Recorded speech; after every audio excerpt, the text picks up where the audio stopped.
সূর্য আজকে পশ্চিমে উঠছে। চলেন বেলা চলে গেল, তাড়াতাড়ি একটু শাড়ি দিয়ে নামাজ যাতে চলেন। আরে বাহ, দুঃখের কথা আর কি কব। কে আছে স্যার? আল্লাহর কাছে 2 হাত তুলি মনে হাতে করছো আল্লাহ জীবন একটা সঠিক একটা মানে কি হয়েছে এবিরকন কি করছেন?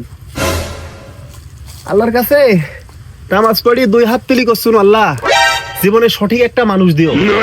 এমনই সঠিক মানুষ আল্লাহ দিছে বা কি কব, বাড়ি 2 যা কয় তাই সঠিক, আমি যা কব সব ভুল। কোন কি দলিল কয় যে তোমার হাতে রান্না ভালো, আজকে রান্ধো তো কাম থেনে যায় আবার রান্না লাগে আমার, এরকম সঠিক। দলিল কয় তোমার হাতে হাঁড়ি পাতিল খুব ভালো পরিষ্কার হয়, সকালে ঘুম থেকে উঠি ওই হাঁড়ি পাতিল গুলি সব আমার মাজা লাগে। বাপ খালি কথা না, দলিল কয় যে সূর্য আজকে পূবেলায় পশ্চিমে উঠেছে, আমি পূব মুখ তাকা আমি সাথে সাথে পশ্চিমে তাকাই, হ্যাঁ রে এই যে তাই তো, এই যে সূর্য আজকে পশ্চিমে উঠছে।